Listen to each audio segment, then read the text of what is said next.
Kahiko manua ke pai tanua Aloha mai ke ala o na maupua I ka pua kaulana o Kauai Aloha mai ke ala o na maupua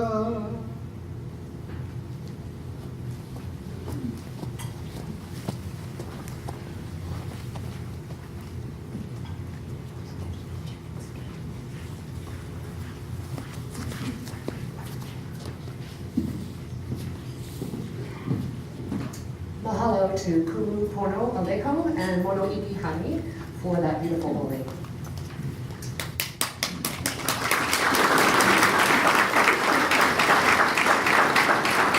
So it's a great day in Hawaii Day for harm reduction. Welcome. Welcome to the 7th Hawaii State Harm Reduction Conference 2017, Humanize, Not Criminalize. Today we come together to celebrate the ways that harm reduction has moved from the fringe to the mainstream. We come to learn from each other's mana'o, to critically think and discuss these issues, and more importantly, to make action plans to move forward together to address the social issues that, for many folks, are getting handled in the criminal justice or correctional system and not within the programs that we know they really need. Whether we're talking about folks struggling from homelessness, HIV and hepatitis, substance use, mental health, domestic violence. Unfortunately, the correctional system has become the safety net program more than the programs that they truly need. I heard a quote recently where somebody said, how can we advocate for human rights when someone is not seen as human and is not treated as human and not respected as human? So today, we are going to speak and be the voice for those that are often dehumanized, and come together to figure out what works here in Hawaii for our community to move forward. On behalf of the Planning Committee, I want to really thank our dynamic Planning Committee. This is a grassroots community conference, our 7th one. So we really appreciate your flexibility, and maybe your name might be spelled a little wrong, or your name tag's a little cut off, or we didn't quite get back to you, but please know we're so happy to have you here today. We tried to make this reasonable cost, so I also want to thank our conference sponsors, our fiscal sponsors. But first, I'd like to have our Planning Committee stand up. We have Carl Borquist from the Drug Policy Forum of Hawaii, Pat Ray, Community Alliance on Prisons, Kunane Dreyer, our registration maestro from Life Foundation, Kate Grant from the ACLU Hawaii chapter, myself from the CHOW Project, Leilani Maxera from CHOW Project, who's doing the behind-the-scenes work and all of these activities, so we want to give props to Leilani. We have our fabulous hepatitis guru, Thaddeus Pham, from the Department of Health. Oh my gosh, you got a following. I knew that already. We knew that he had a following. I think I was first in line for that following. And lastly, we have our conference co-chair, Tracy Ryan from Harm Reduction Hawaii. Please give a round of applause for our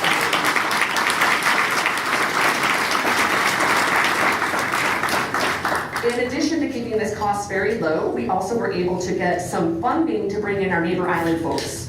So we did scholarships for over a dozen folks to make sure that our neighbor island people get an opportunity to come in here as well. So let's give a warm hand to all of our scholarship recipients.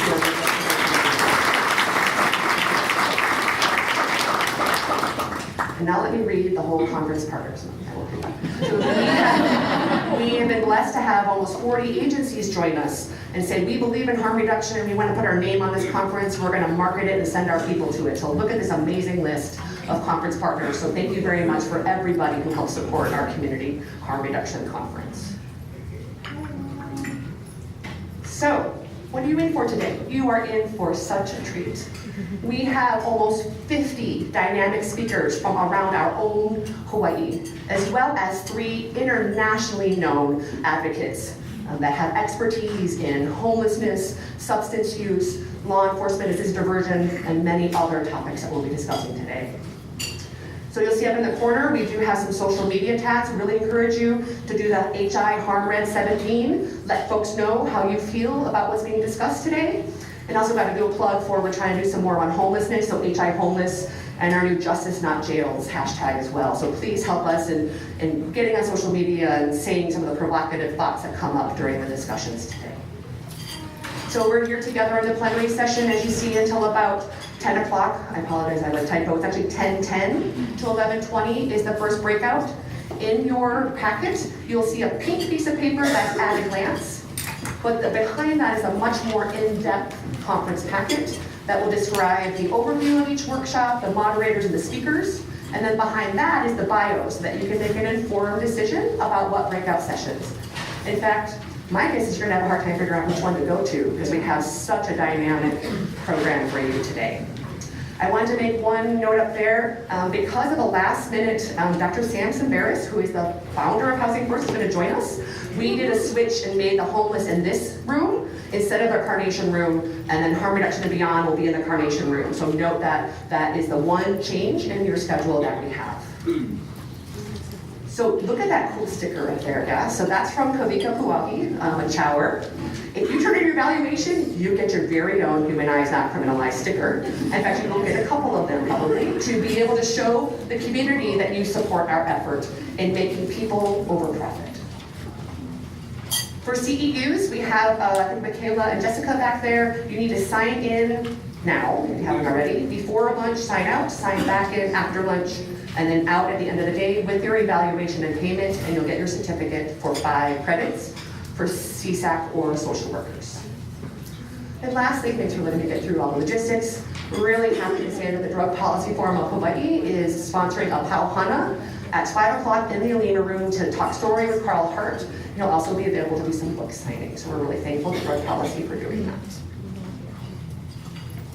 So I mentioned this is our 7th harm reduction conference. In 2009, the planning committee, which was much bigger at that time, came up with an agreed upon definition.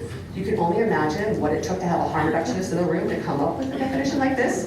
But honestly, there's no one standard definition of harm reduction.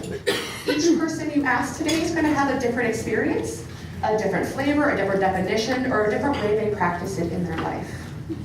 But I just want to share one. It's also in your program if you don't get a chance to read it up here. But we're really talking about acknowledging that people have a wide variety of complex reasons they do things, and that everybody is human and everyone deserves the opportunity to make better changes in their life. Even if they're not ready, willing, or able to stop the thing that might be causing them the challenges in their life. So in a nutshell, that's what we're looking at today.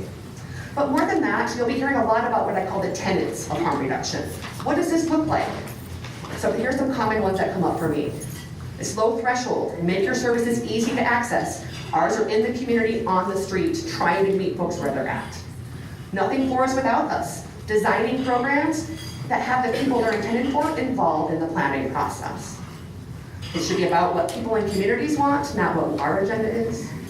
It's really about addressing stigma and the isms that have disproportionate harm depending on who you are. And lastly, providing that buffet of options and not mandating or telling them what they need to or should do. I don't know about you all, but when I get told what I need to do, I often still do the opposite. And I'm 46. So lastly, before I introduce Pam Lipke, who will bring us forward to our opening plenary, I want to take a moment to think about, for me, the 3 most important tenets of harm reduction. But I really want you to think about them today, and I want you to embody these today. What I mean by that is 20 years ago, I went to my first harm reduction conference on the continent, the first national one. And since then, I have been banging people over the head with harm reduction. Why don't you get it? These are people. And then I realized I was not meeting my adversaries where they are. I wasn't meeting people who didn't understand harm reduction where they were. And since I started to manage my own discomfort and calm down that radical, younger radical, and said that if I can meet people where they are, I'm actually more effective and have them hear my message. So today, please meet other people where they're at. Have important dialogue, ask important questions, but also check your own stuff. Can you put your stuff aside to meet someone where they're at to build the bridge that we need to do the healing in Hawaii?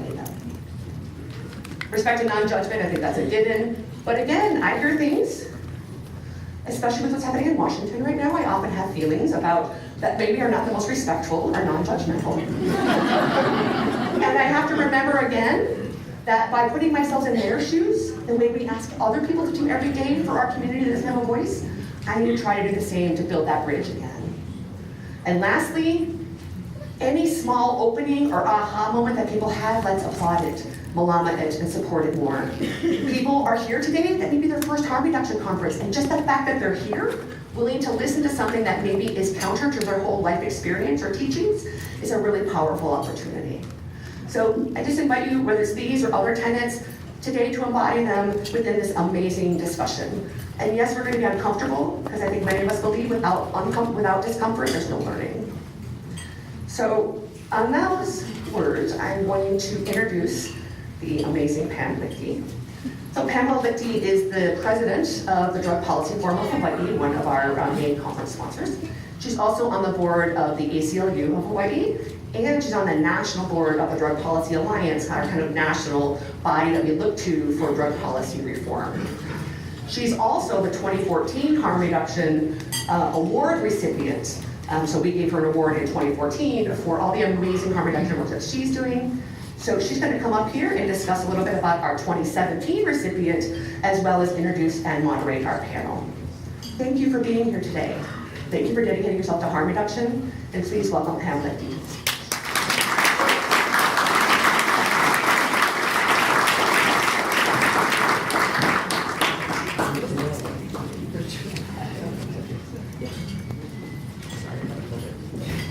Sorry, I have to label it.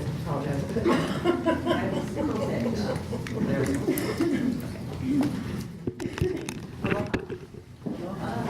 morning, everybody. So I have some happy tasks this morning, mainly to introduce the recipient of our Harm Reduction Award this year, and also to introduce two of our fabulous speakers to start the day off right. I apologize if I'm a little discombobulated or if I fall off the platform. I had cataract surgery this week, and so one lens is missing, and I'm a little bit, my eyes aren't quite working together right, but hopefully I can read my notes and get through it without breaking a leg, as it were. So the award that I got in 2014, and I have to say I was blown away because I was part of the planning group and I had no idea that it was coming. I was so blown away and so honored. It was really wonderful. And the award is called the, and everybody excuse my Hawaiian pronunciation if I haven't got it quite right. I've only been here 31 years, so maybe pretty soon I'll begin to get the hang of it. The Ka'ono Hiokala Award. And the vague translation is the blazing intense eye of the sun, which is what we think that our leaders are and should be, and something to look to in the sky as a beacon for all of us in our behaviors. The person that we're honoring today is well known to most of you. He or she, still trying to keep the suspense going, he or she has been involved in a zillion things in the community, and when I start enumerating them, you probably will catch on. She's the Assistant Executive Director of Life of the Land. She's involved with the Drug Policy Forum of Hawaii, I'm happy to say, as my really useful, wonderful Vice President, our Vice President, I should say. She's been on the Institutional Review Board at UH, 3 different ones, I believe, since 2000. Serves as a community advocate and prisoner advocate. I think she's catching on. And it was hard to keep it from her. Yeah, I know. The committee worked really hard to keep it from her. She founded the Community Alliance on Prison, I'm not sure what year, but at least 10 years ago or so. And if you don't know about CAP, the Community Alliance on Prison, you should. And this person puts out a wonderful briefing a couple of times a week, and it's especially useful during legislative session, when she gives you a heads up about what bills are coming up, what are good, what are bad, what the talking points should be. I mean, just really wonderful. So she's involved in policy making, environmental issues, cultural, and see my glasses aren't working, social issues. And the motto of CAP, or the definition, is it's community initiative working to develop effective interventions for Hawaii offenders and to improve the quality of justice in Hawaii. And I think, especially given all the things that are going on right now, both in the world and in our county and in our state, I think you can understand how important this is. So I don't want to take too much time, but I want to introduce a person who is, to me, the definition of tireless advocate, Cap Brady.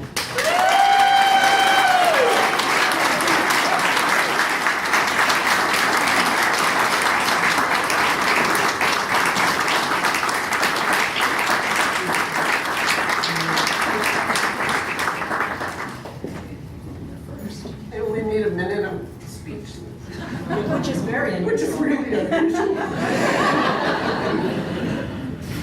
Thank you so much, because my heroes are all in this room. You are my renewable energy. I am so blown away. Thank you so much.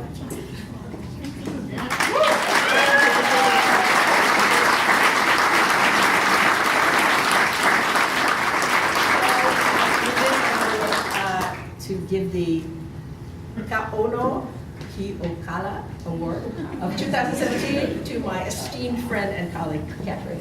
Thank you, everybody.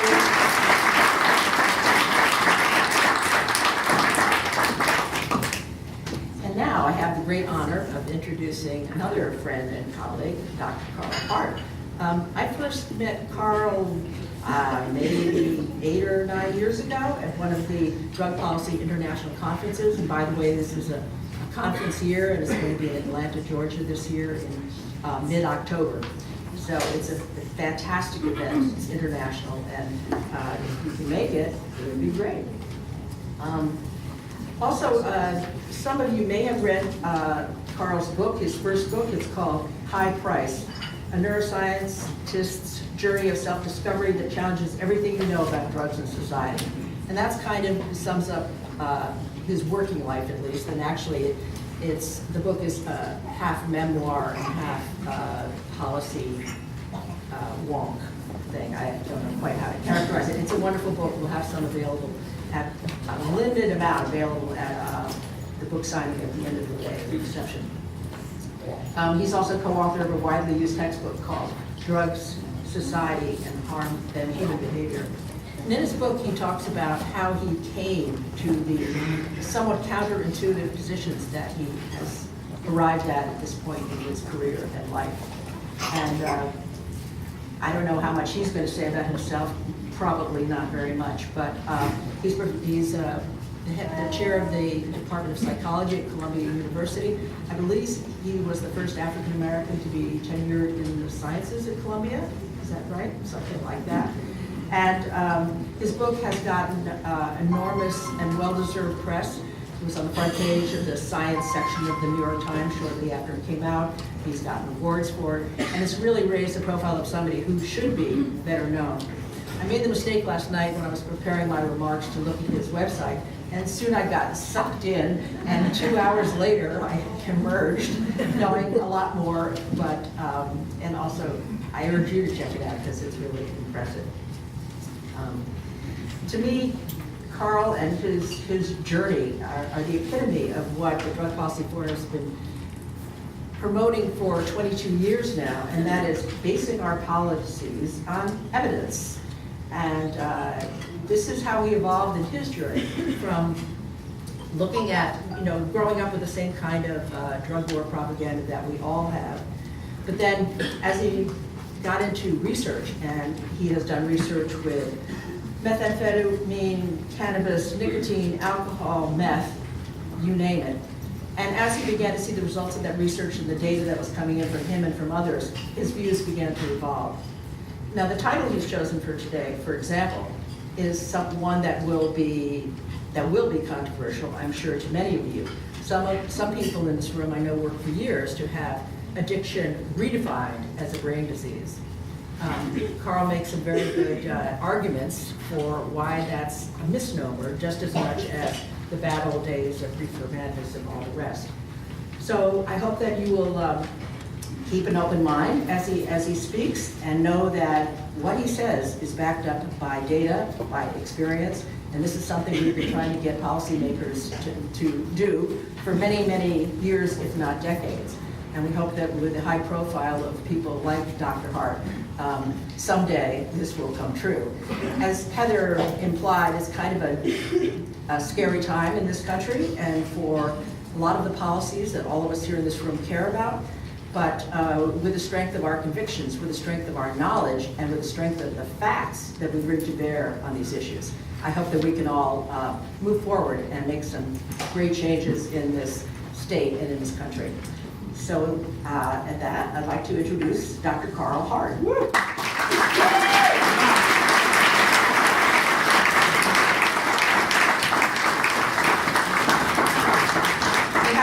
delay today, by the way, but it's been laid down somewhere, I think. Laid down.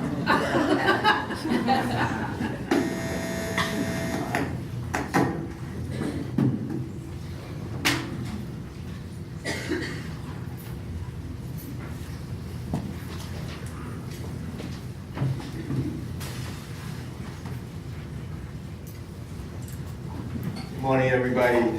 Thanks for coming out. Good morning.